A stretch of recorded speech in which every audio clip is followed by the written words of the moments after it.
تو استغفار جو ہے نا صحیح بہت بڑی چیز ہے. استغفار کے بہت سارے کلمات حدیث کے اندر آئے. صحیح. ایک ہے استغفار رب اغفر لی وتب علی انک انت التواب الغفور. بہت شاندار استغفار ہے. قرآن مجید میں نہیں، یہ حدیث میں حدیث رب اغفر لی وتب علی انک انت التواب الغفور. ٹھیک ٹھیک. ایک استغفر اللہ الذی لا الہ الا هو الحی القیوم واتوب الیہ. بالکل صحیح. یہ والا جو ہے نا استغفر اللہ الذی لا الہ الا هو الحی القیوم واتوب الیہ، اندازہ کیجئے کہ حدیث میں قرآن میں آتا ہے کہ جو شخص میدان جنگ سے فرار ہو نا اس پر اللہ کا غضب نازل ہوتا ہے. صحیح. یعنی میدان جنگ سے، میدان جہاد سے جو شخص فرار ہو صحیح. اس پر اللہ کا غضب نازل ہو. صحیح. اس قدر اس نے بڑا جرم کیا. نبی کریم صلی اللہ علیہ وسلم فرماتے ہیں کہ جو شخص سوچ سمجھ کر 3 دفعہ یہ پڑھ لے استغفر اللہ الذی لا الہ الا هو الحی القیوم واتوب الیہ، 3 دفعہ سوچ سمجھ کے پڑھ لے، اللہ نبی پاک صلی اللہ علیہ وسلم نے فرمایا اللہ تعالیٰ اس کے سارے گناہ معاف کر دیتا ہے، چاہے وہ میدان جہاد سے فرار ہوا ہو. اللہ. آپ اندازہ کریں پیچھے بات کیا رہے گی. اللہ. یعنی اتنا بڑا اگر گناہ اس سے سرزد ہوا ہے اور وہ اللہ سے معافی مانگتا ہے استغفر اللہ الذی لا الہ الا هو الحی القیوم، 3 دفعہ یہ کہتا ہے تو اللہ تعالیٰ اس کے سارے گناہ معاف کر دیتا. پھر حدیث میں آتا ہے کہ سبحان اللہ و بحمدہ، صحیح. جو شخص یہ 100 دفعہ پڑھتا ہے صحیح. سبحان اللہ و بحمدہ، بس اتنا، صحیح. اور اللہ تعالیٰ اس کے گناہ معاف کر دیتا ہے چاہے سمندر کی جھاگ کے برابر ہو. کیا بات. یعنی جتنے بھی گناہ ہیں اللہ تعالیٰ معاف کر دیتا ہے. بالکل ٹھیک. تو یہ اسی طرح جو اللہم اجرنی من النار ہے، جی ہاں جی ہاں، یہ 7 دفعہ اگر کوئی شخص صبح کے وقت پڑھ لے، صحیح. 7 دفعہ شام کے وقت پڑھ لے، صحیح. اگر اس دن میں اور اس رات میں اس کی موت آ جائے اللہ تعالیٰ جنت عطا فرما دے گا. پھر سید الاستغفار ہے، جی یہ تو میں سمجھتا ہوں شارٹ کٹس ہیں. ہاں. تو سید الاستغفار 1 دفعہ پڑھ لے، اللہم انت ربی اللہم انت ربی لا الہ الا انت خلقتنی وانا عبدک وانا، تو یہ 7 دفعہ، یہ 1 دفعہ پڑھ لے. صحیح. دن کے کسی ایک حصے میں پڑھ لے، اس دن فوت ہو گیا تو انشاءاللہ جنت میں چلا جائے گا. سبحان. رات کے کسی ایک حصے میں 1 دفعہ پڑھ لے سبحان. تو اس رات فوت ہو گیا تو جنت میں چلا جائے گا. تو گویا صبح شام کے یہ اذکار میں یہ تو شارٹ کٹس ہیں صحیح. کہ اگر انسان یہ پڑھ لے صحیح. تو انشاءاللہ وہ جنت میں جائے گا. باقی جو انسان کو یہ خیالات آتے ہیں نا، سائیکولوجیکلی انسان کو ریگریٹ ختم نہیں ہوتا، یا گلٹ ختم نہیں ہوتا، یا آپ کہہ لیجئے کہ اس کے وسوسے ختم نہیں ہوتے، تو اس کے لیے ایک علاج نبی کریم صلی اللہ علیہ وسلم نے بتایا، وہ ہے لا حول ولا قوت الا باللہ. واہ. بس اتنا. صحیح. اور اس کو اگر 100 دفعہ کوئی شخص پڑھ لے، اچھا، لا حول ولا قوت الا باللہ. صحیح صحیح. لیکن پڑھنا کیسے ہے؟ پڑھنا اس طرح نہیں ہے کہ آپ بس پڑھتے جائیں. یہ ہے کیا؟ لا حول ولا قوت الا باللہ اصل میں کیا ہے؟ حول کا معنی بھی قوت ہے اور قوت کا معنی بھی قوت ہے. لا حول ولا قوت، یوں کہہ لیجئے نہ کوئی اجتماعی طاقت نہ کوئی انفرادی طاقت الا باللہ، سوائے اللہ کے. یا نہ گناہ چھوڑنے کی طاقت نہ نیکی کرنے کی طاقت، صحیح، الا باللہ. یعنی یا تو ایک کو پازیٹیو بنا لے، ایک کو نیگیٹو بنا لے، یا ایک کو اجتماعی ایک کو انفرادی. صحیح. اب اللہ کے سامنے اس کو اپنا مسئلہ سمجھ کے نا، اپنا جو بھی مسئلہ ہے وہ سوچے، صحیح، اور سوچ کے اپنے اللہ کے سپرد کر دے. یا اللہ میری تو کوئی طاقت نہیں، نہ انفرادی نہ اجتماعی، الا باللہ. ہاں تو عطا فرمائے طاقت تو ہو سکتی ہے. یوں میں اس کو کہتا ہوں یہ بے بسی کا کلمہ ہے. بے بس آدمی اپنے اللہ کے سامنے بے بسی کا اظہار کرے اس کلمے کے ذریعے. صحیح صحیح.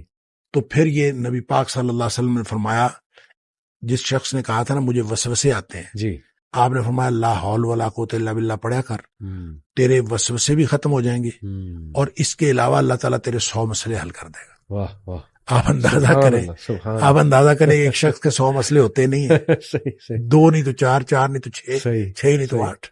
اس سے زیادہ مسئلے تو کسی کے ہوتے ہی نہیں. تو لا حول ولا قوت الا باللہ پڑھنے سے وسوسے بھی دور ہو جاتے ہیں. اور اس کے علاوہ، اور وسوسے جب حدیث میں اس کا لفظ وسوسے آتا ہے تو میں اس کا سمجھتا ہوں کہ اس سے مراد سائیکولوجیکل پرابلمز ہیں. تو جتنے سائیکولوجیکل پرابلمز ہیں وہ اس سے حل ہو جاتے ہیں. اللہ کا ذکر ہر اعتبار سے بہترین ہے، لیکن بعض تو بالکل ایسے ہیں جیسے وہ تیر بہدف ہیں. کیا بات. تو یہ شیخ اس کو جنت کے خزانوں میں سے بھی بالکل، اس کو لا حول ولا قوت الا باللہ، اس کو نبی اکرم صلی اللہ علیہ وسلم نے جنت کے خزانوں میں سے خزانہ بھی قرار دیا.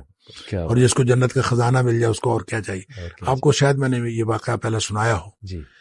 میرے والد صاحب رحمۃ اللہ علیہ بہت زیادہ ذکر کیا کرتے تھے جوانی میں. صحیح. اور ہماری دادی بھی بتایا کرتی تھی کہ یہ محی الدین بڑا ذکر کیا کرتا تھا. تو اس کے مختلف وہ جنگل میں چلے جاتے تھے بعض اوقات، اپنا ان کا تو طریقہ کار تھا. والد صاحب نے خود مجھے یہ واقعہ بتایا.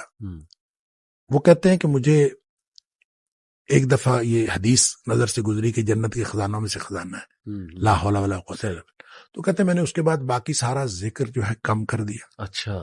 تو سب سے زیادہ اسی کو پڑھا لا حول ولا قوت. کہتے ہیں میں نے یہ سوچا کہ جس کو جنت کا خزانہ مل جائے اس کو اور کیا چاہیے. تو کہتے ہیں میں نے صبح و شام کثرت کے ساتھ لا حول ولا قوت الا باللہ بس یہی پڑھا.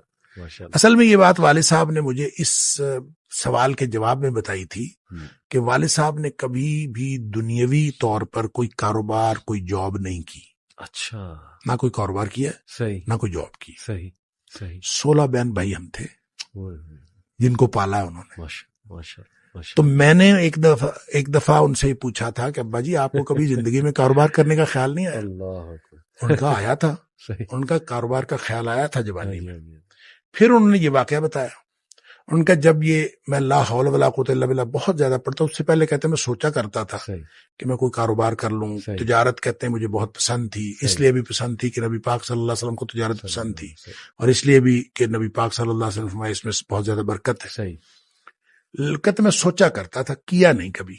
تو جب لا حول ولا قوت الا باللہ میں نے بہت زیادہ پڑھا تو کہتے ایک دفعہ خواب میں مجھے اللہ تعالیٰ نے دکھایا کہ میرا یوں کر کے دھڑ جو ہے وہ آدھا کر دیا گیا. اچھا. آدھا کر کے مجھ سے الگ کر دیا گیا. اچھا. اور میرا آدھا دھڑ الگ ہو گیا لیکن میں باقی کا پھر بھی مکمل ہوں. یعنی وہ آدھا دھڑ الگ کر دیا گیا ہے اور میں پھر بھی مکمل ہوں. اور مجھے خواب میں ہی بتایا گیا، یہ سمجھایا گیا کہ تیری دنیا ہم نے تجھ سے الگ کر دی ہے. جنت مانگتے تھے نا، اللہ، تو ہم نے تجھ سے تمہاری دنیا الگ کر دی ہے. تو والد صاحب یہ فرمایا کرتے تھے کہ اس کے بعد مجھے زندگی میں کاروبار کرنے کا خیال بھی نہیں آیا. اس سے پہلے خیال آتا تھا، کیا تو پہلے بھی نہیں تھا.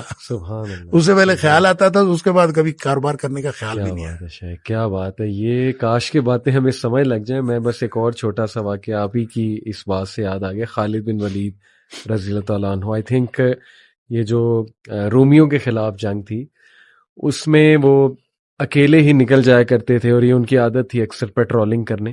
دشمن کے خیموں تک پہنچ جایا کرتے تھے، دیکھتے تھے کہ کتنے ہیں اور کیا معاملات ہیں، ویپنری کون سی ہے. تو صحابہ نے انہیں منع بھی فرمایا کہ آپ جو ہے ہمارے کمانڈر ہیں، آپ اکیلے اس طرح نکل جایا کرتے ہیں.